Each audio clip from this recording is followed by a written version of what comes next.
wherever you are in the world. Hopefully the recording didn't cut me off. Let's try this again. Good morning, good afternoon, good evening, wherever you are joining us in the world. Thank you for taking time to learn about risk mitigation and what a good 12-month plan looks like. Our special guest today, our expert in this field, is Michael Littenberg from the New York-based Ropes and Gray LLP. I am having technical issues today. I'm in Southern California. We had rain last night, so apparently rain shuts down your audio and video. So I apologize for that. But I will toss it over to Michael real quick. He'll do a brief, introduction of himself, and then we will dive into this conversation. We're going to have probably maybe like a 35-minute conversation roughly, and we're going to leave time at the end for questions and answers. So please send us your questions. There's an opportunity to do that down there in the Q&A section, and we will try to get to as many questions as possible. And there'll also be a screen at the end where you can link with both of our companies, because we would love to be able to meet each of you one-on-one, answer any questions you have, kind of just make ourselves available for guidance, wisdom, and then just the ultimate goal is to continue to build out our community and help us all have success on the sustainability journey that we're on. So, Michael? Great. Well, thank you, Colin. And we did not have rain in New York, so you guys get to see me on video. Hopefully that lasts on our end. But good to be here with everybody today. So as Colin mentioned, I'm Michael Littenberg. I'm a partner at Ropes and Gray. I'm based in the New York office. I'm the global head of our ESG, CSR, and business and human rights compliance practice. And I've been practicing in this area and its antecedents for my entire career. So about 30 years now at this point. Today we're talking about California climate disclosure and climate disclosure more broadly, and specific to that topic, I've been involved with those laws really since the beginning. Since they were at the very early bill stages, and more going back even further, been involved with clients on voluntary climate reporting for a lot longer. So good to be here with everybody today, and looking forward to our discussion. Wonderful, Michael. And before we dive into the important stuff, how are you doing? Are you thawing out over there in New York? Getting a little warmer yet? We are thawing out. We have a heat wave today. It's in the high 30s or low 40s. So excellent. Not California weather, but it's still nice. Outstanding. I'm happy to hear that it's getting a little warmer. So you mentioned, obviously the two big ones, SB253 and 261 here in California. Are SB253 and 261 likely to survive a legal challenge? This is how we're going to start today's conversation. Sure. So I think the answer there is yes and no. And let me, I'm being a little, tongue in cheek here, but let me explain what I mean by that. I think it's a more nuanced analysis than just an up or down. And just to level set and recap for folks who are maybe not as familiar with the legal challenge. So there's been a legal challenge of 253 and 261 that's been going on now, since pretty much, when those laws were adopted, and it's still at the relatively early stages in some respects, but the challenge that still is being considered by the court is a challenge on First Amendment grounds. So essentially, the statutes requiring compelled speech by companies, in violation of the First Amendment of the U.S. Constitution, which protects free speech. So, and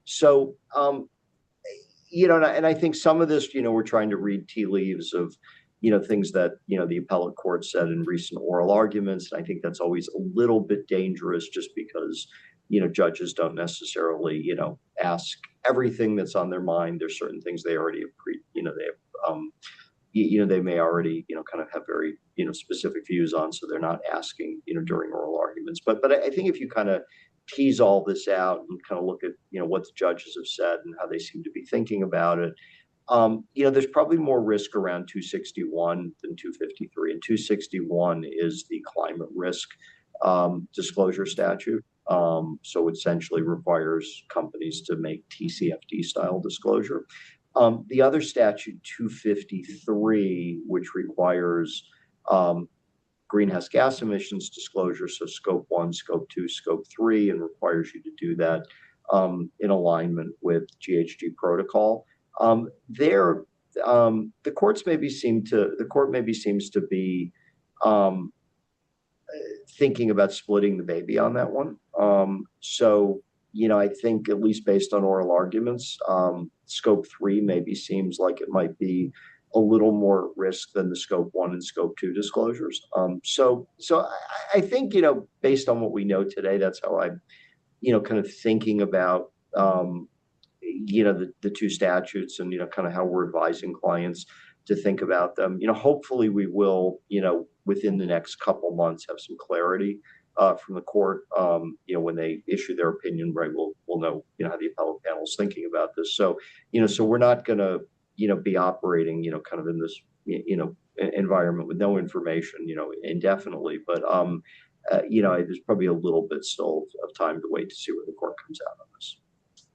Wonderful. Thank you. So if I heard you correctly, it seems like the courts are going to kind of to view these statutes, separately and a little differently. Awesome. But many companies are going to be on the hook for both. So from a risk perspective, how should companies distinguish between enforcement uncertainty and then their preparation urgency?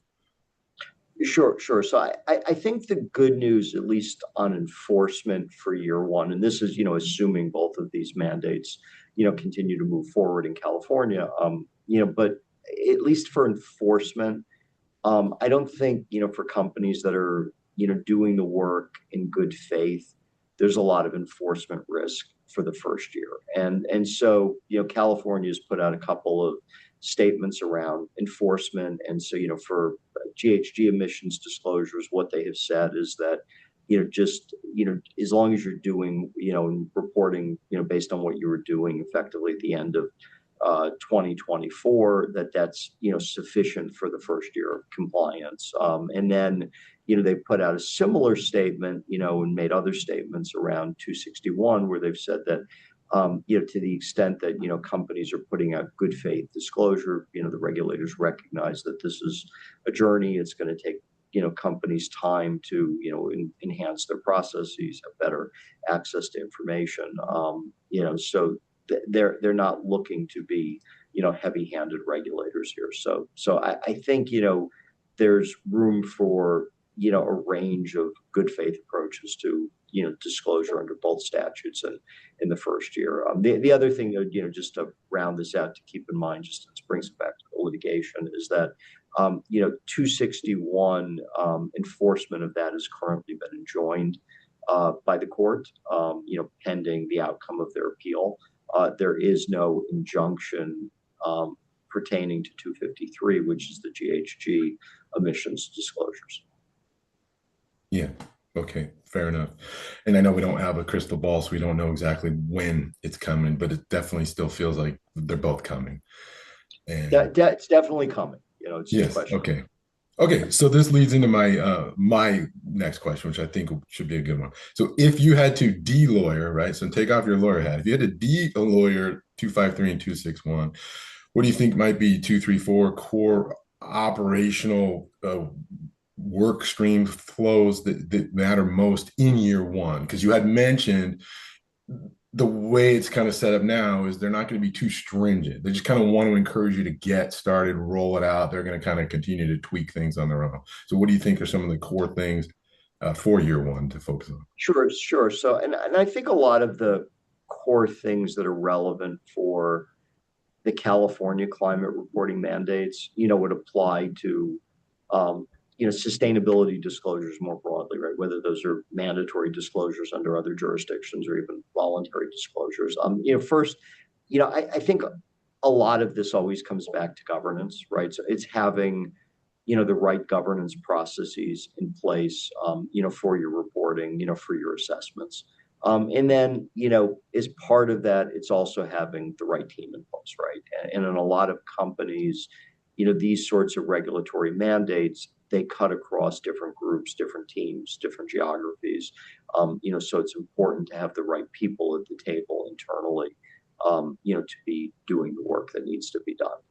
And then, next, I would say, it's about, having especially around GHG emissions reporting, having the right tools and solutions in place for, data capture. And that's accurate data capture, that's timely data capture, that's, the tools that support audit, because, ultimately there is going to be an audit requirement, here for 253. So, having the ability to support that process.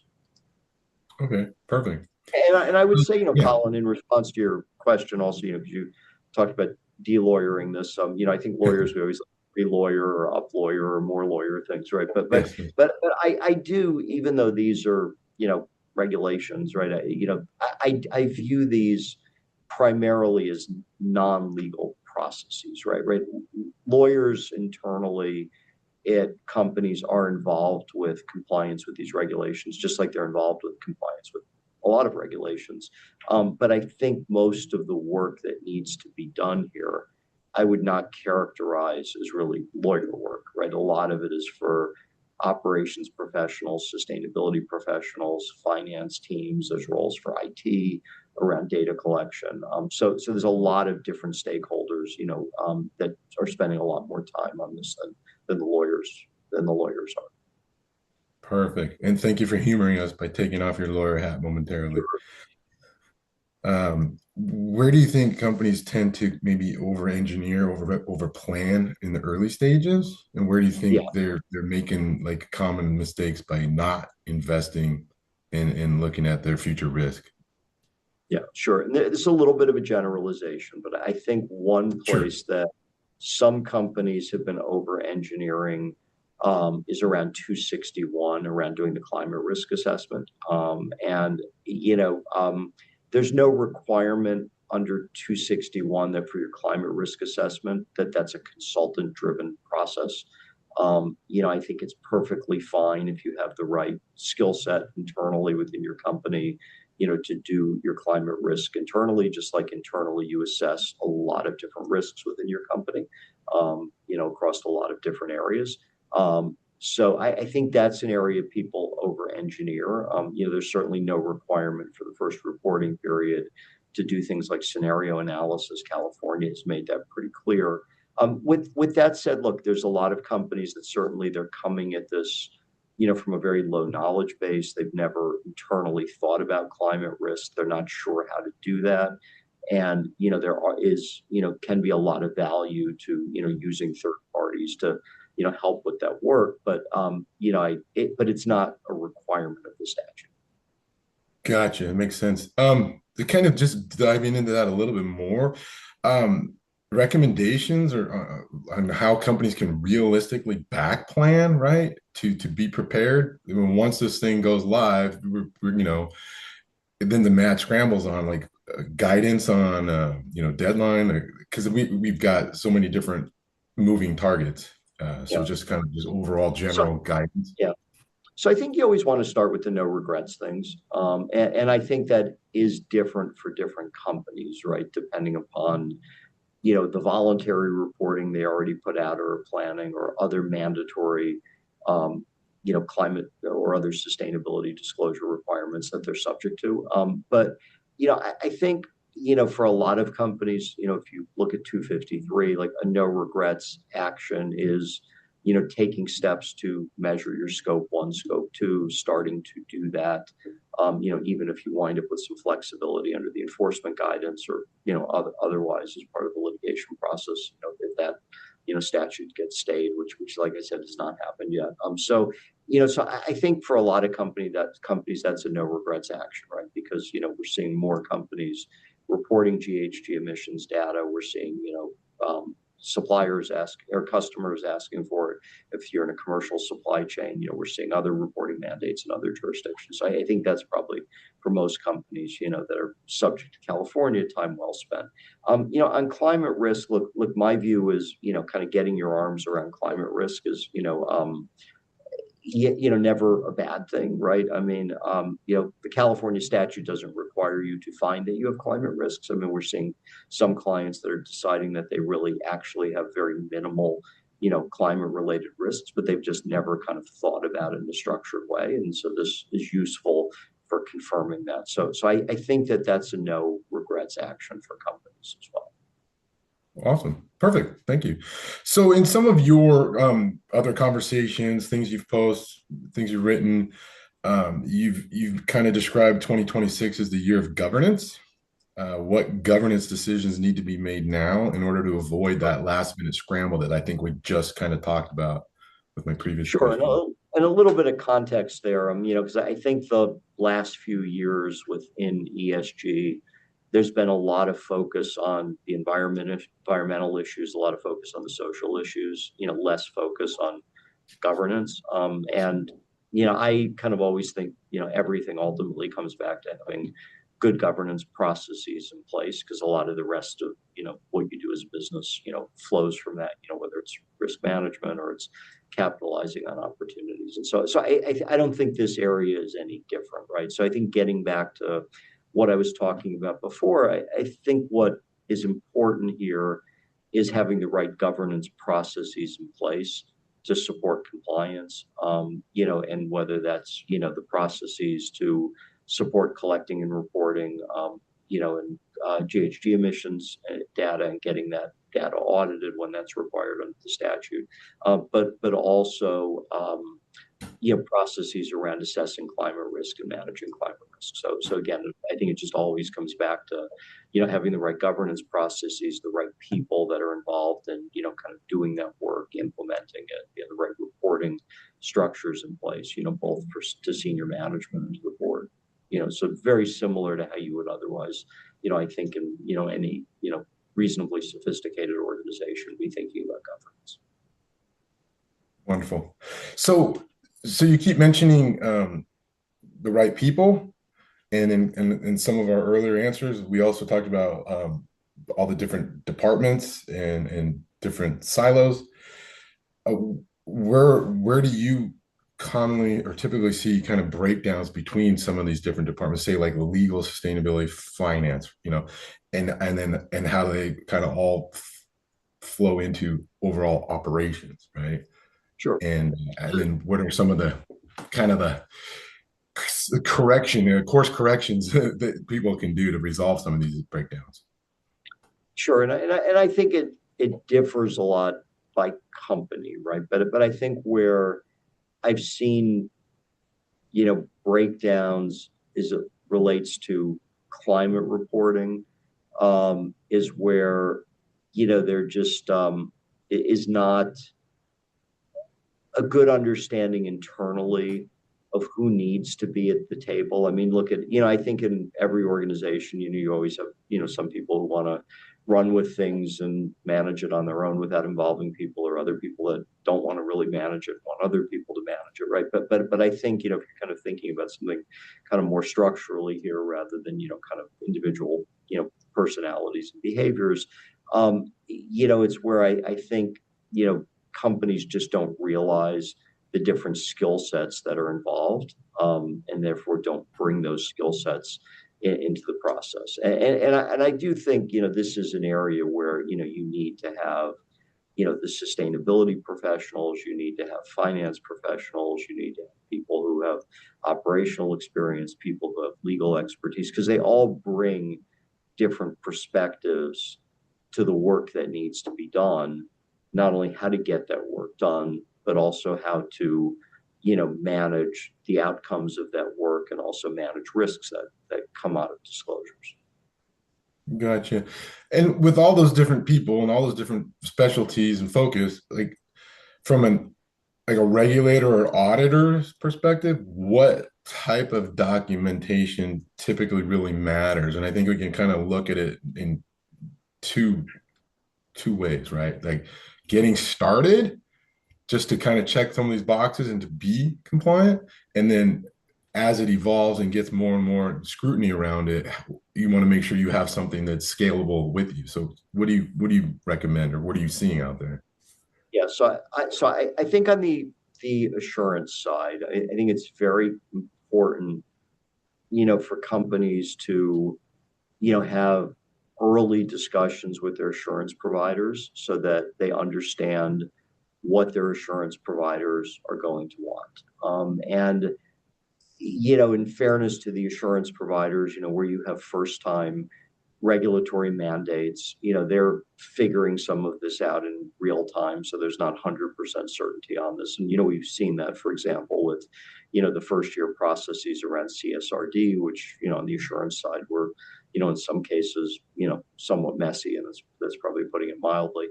So I think it's important to, stay close to your assurance providers, understand what it is that they want, what they expect.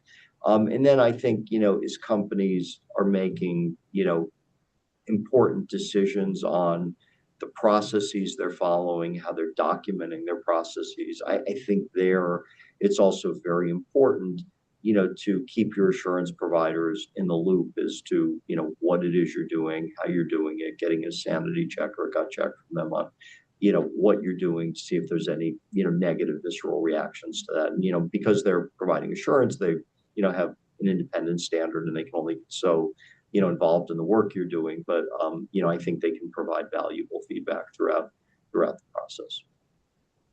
Excellent. No, thank you. That makes sense.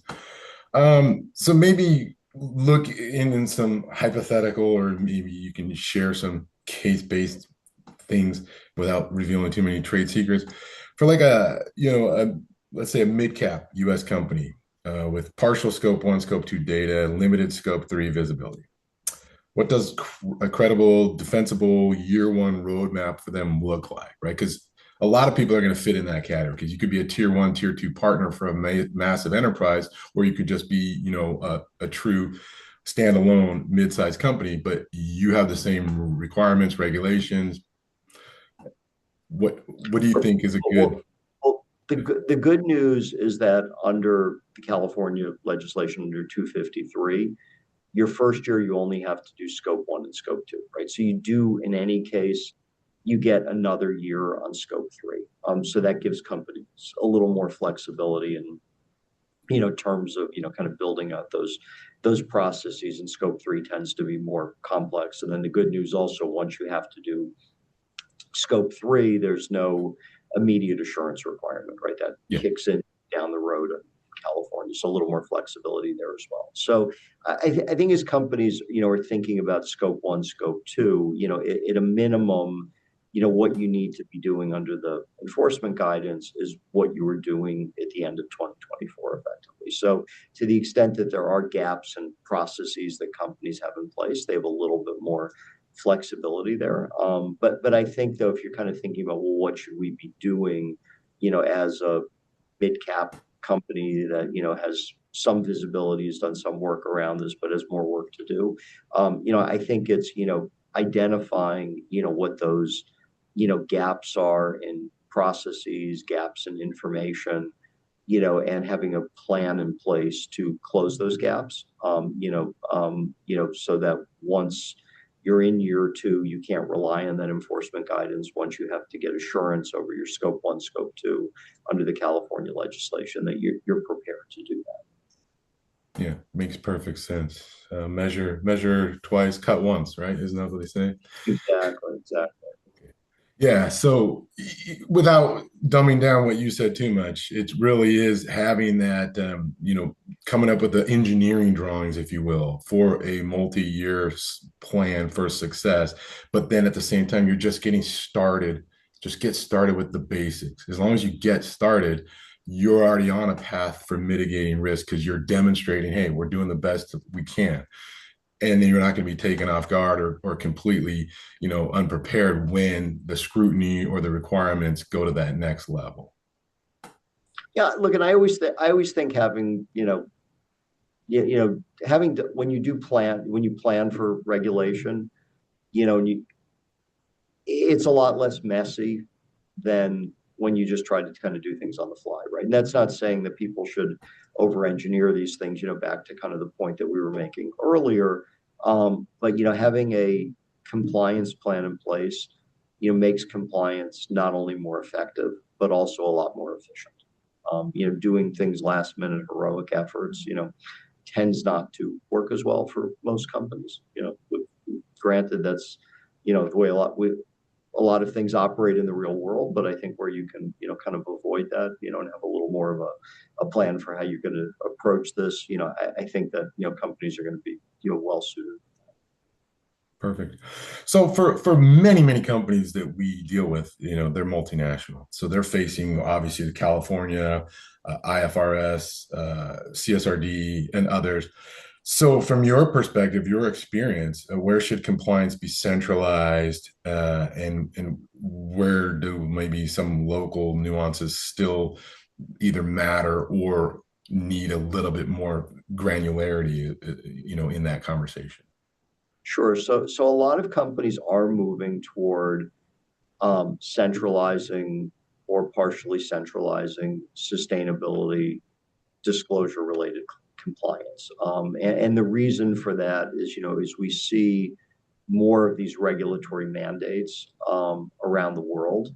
Um, it's not efficient or effective to manage them separately, right? It just you have to have everybody reporting the same thing in the same way. You want to have a single set of processes and procedures where that's appropriate, as opposed to having different teams and different geographies doing different things different ways, which not only is it inefficient but creates risk for the enterprise. I think kind of where and how you centralize is going to be, very much a function of the particular company and the particular regulations it's subject to. I mean, most companies, the way that they centralize these things is they centralize them around their home office jurisdiction. So, if you're a US based company, that's going to mean the US, but, if you're in Japan or Australia or India, you're going to, kind of think about, kind of where the primary domain expertise sits differently. I think the other thing, though, that you have to keep in mind here, or companies have to keep in mind, is that different regulations have different reporting boundaries. And so, some regulations allow you to report at a global level, others do have localized reporting.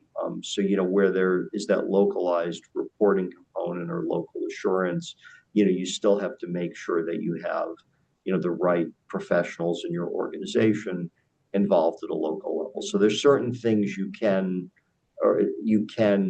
handle at the global level, but what we find is that in the multinational context you can't do everything at a global level, and usually there's so much more domain expertise at the global level or the head office level around these issues.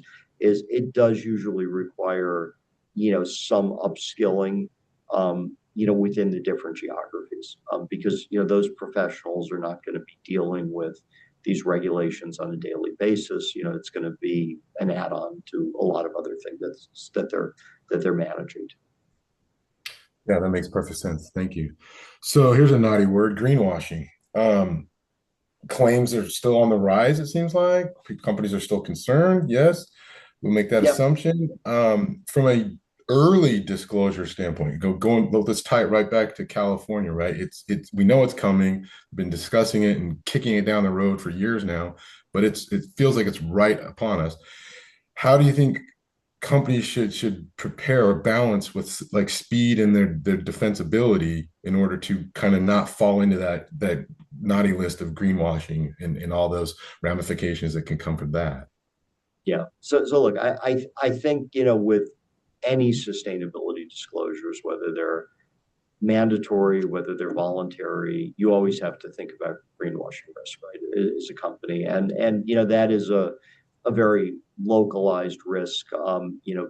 Greenwashing, or anti-greenwashing legislation or greenwashing related claims, you see play out differently in different jurisdictions, and there, is more robust practice around this in certain jurisdictions than others. So I think it's somewhat nuanced, how companies have to think about the risks there. But as a general matter, look, I think with any sustainability related disclosures, whether they're mandatory disclosures or they're voluntary disclosures, it's important for companies to have in place the right processes and procedures, to ensure that there's integrity of the data, right? Right. As a general matter, it's just a bad idea, to be reporting data on anything, sustainability or anything else, where you don't have confidence in the data that you're reporting. Yeah, 100%. Great insight. So, maybe we could start to close out our conversation and then jump into some of those questions that are there. Does SB253 accelerate the broader trend towards centralized sustainability compliance? Do you think it kind of moves things in that direction? It does. I wouldn't say that it's only SB 253. I think it's SB 253, it's 261, it's CSRD, it's Australia climate reporting, it's Mhm. Spanish climate reporting, it's Mexican sustainability reporting, and UAE sustainability reporting. Yeah, the list kind of goes on, right? Yeah. And in point here, and this is kind of circling back to something we were talking about earlier, is there's just so many different sustainability disclosure requirements around the world that companies that are multinational companies that are subject to multiple requirements have come to the conclusion that you just can't manage all of these ad hoc in a disparate way and do it regionally. Mhm. You just The only way to do it efficiently and effectively is to have some central function that has primary responsibility. So California is not, I think, more of a catalyst than the other regulations, but it's certainly kind of part of that kind of pile on effect of more requirements across more jurisdictions, which is all pushing not only centralization, but it's also I think reinforcing within a lot of companies the need for data solutions, right? Because you just can't manage all of this, on Excel spreadsheets and Word documents, and sticky notes, attached to computers. You need something that's more, kind of more robust at the enterprise level for managing all these requirements and all the disclosures. Yeah, 100%. Yeah. I mean, the big takeaway out of that statement is just the fact that there is still no global standard out there. Probably won't be one anytime soon. And so you really have to have a solid team with good practices and in that centralized control tower, like you mentioned, because that data needs to be audit ready. It needs to be actionable at all times in order to keep up. And then I guess when I zeroed in on SB 253, 261, just kind of thinking for the states, you know, California is just going to lead the way. And depending on how successful it goes, other states are going to kind of follow. That's just going to add more requirements, regulations, reporting demands onto companies. Yeah, total agreement there. So then, without having your full lawyer hat on, maybe just a partial lawyer hat, what do you think is like one of the one or two most important decisions companies could make in this next quarter that would set them up for success maybe 18 months from now? Sure, and I think this, I'll sound a little bit like a broken record here, probably, right? But I think, as I mentioned before, it comes back to governance. So, if you don't have the right governance structure in place to manage California climate or sustainability disclosure more broadly, work on getting that governance structure in place. And then, I think the other, kind of important takeaway is, make sure you have the right, the right technology solutions, in place to help you manage, all of these requirements as they're kicking in. Yeah, perfect. That ties into my last question, and then maybe we'll let you say your closing remark if necessary. But so if you were advising one of your clients now, what do you think absolutely needs to be happening, like 3 month, 6 month, 12-month plan?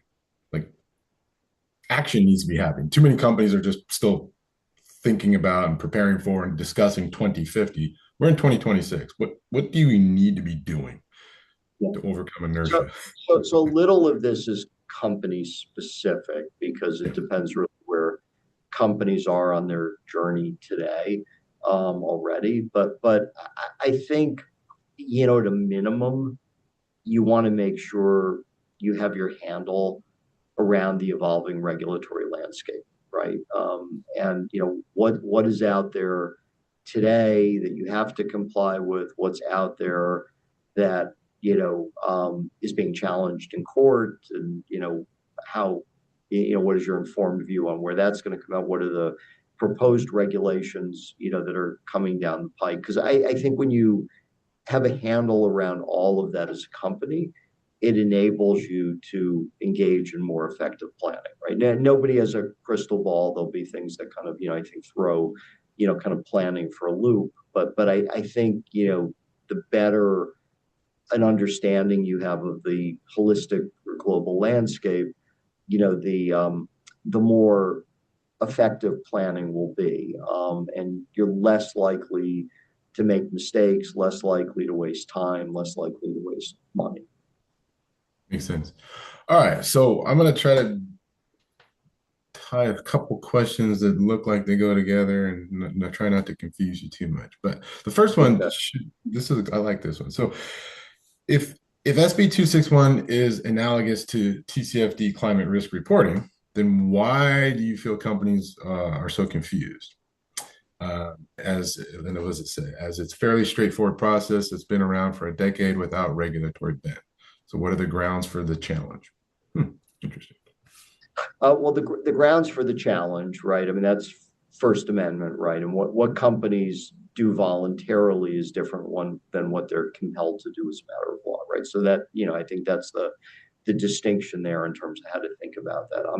Regarding, why companies are confused, and I think some of this is company specific, and look, there's a lot of companies that are not confused because, to the point you made, these frameworks have been around since 2017. There's a lot of companies that have been at this for a long time. I don't think those companies are confused, but there's a lot of, what we would call mid-sized companies, that they have not thought about climate risk. They've never had to think about it. They're maybe not in the public markets, so they've never thought about it.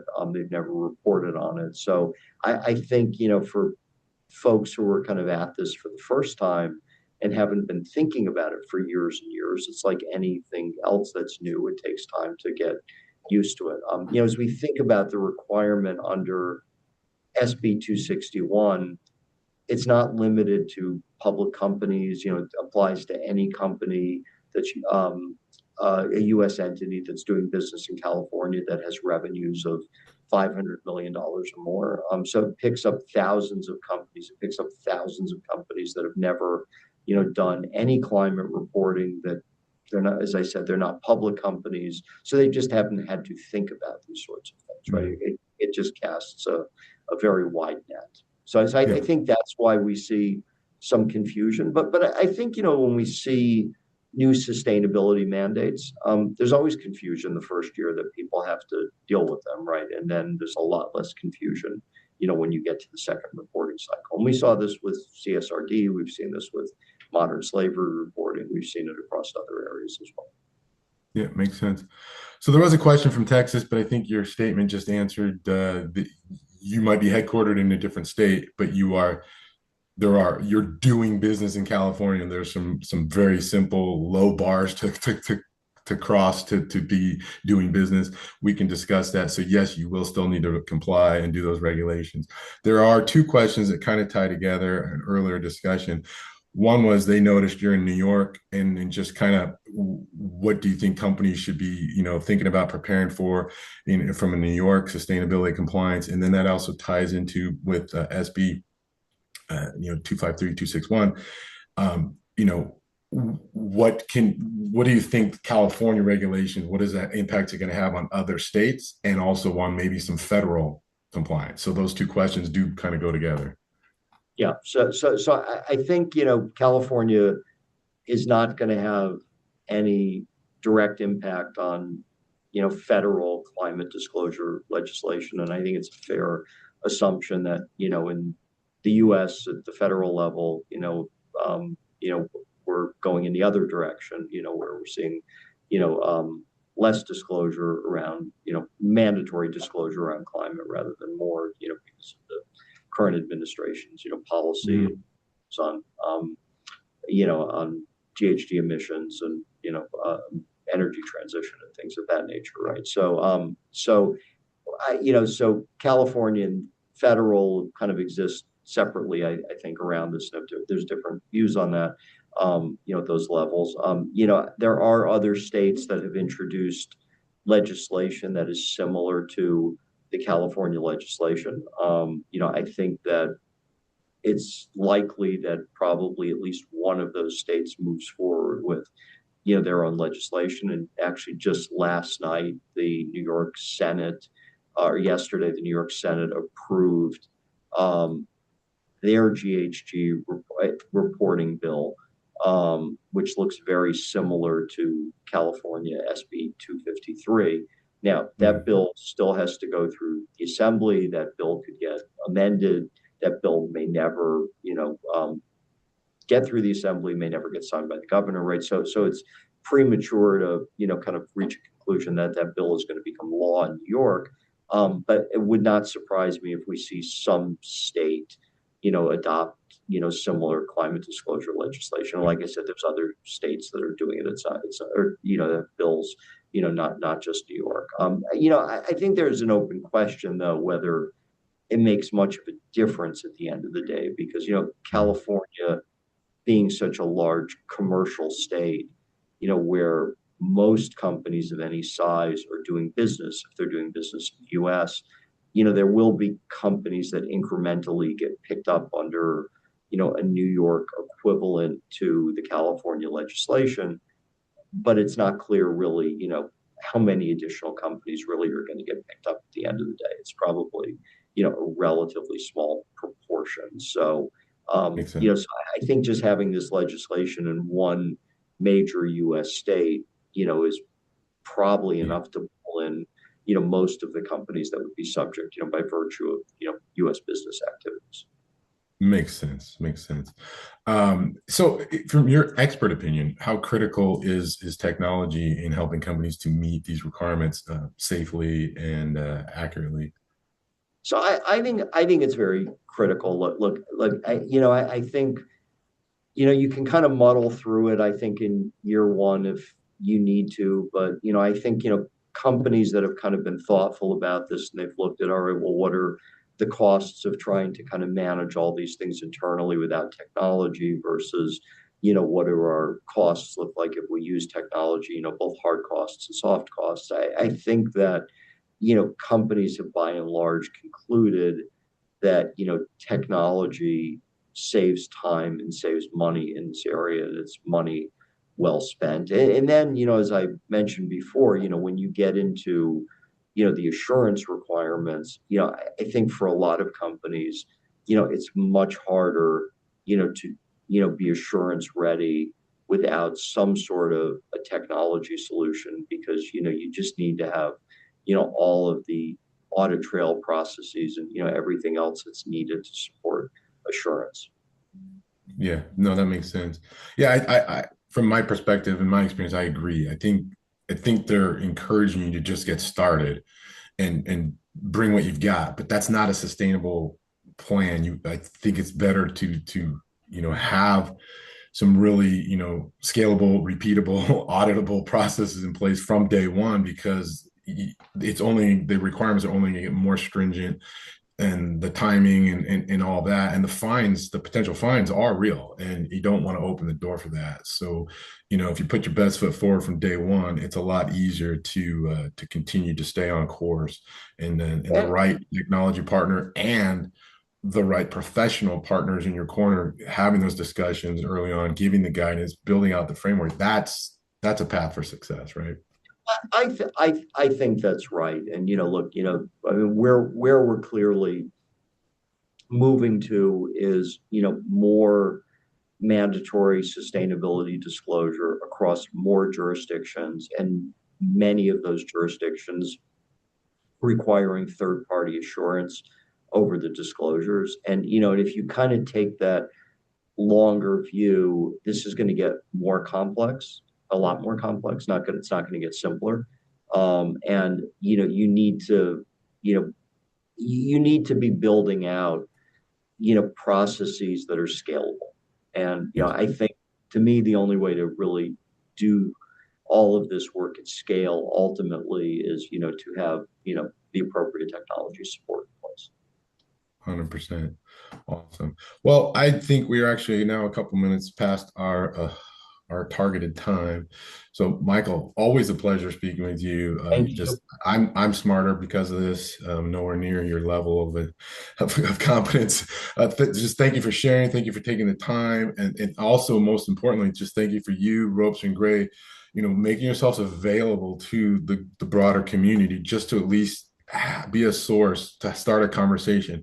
You can't give everything away for free. You have to you have to do business, and you can't give legal advice without having contracts, because it's important to the people are protected. But being available, open yourselves up, being part of the community. This is awesome, wonderful. Thank you for your time. Thank you everyone Thank for you. joining.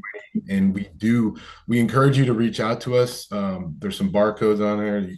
Or QR codes, you can scan us. We want to hear from you. We'd like to address any questions you have directly, try to give you some guidance, hopefully bring you into the fold.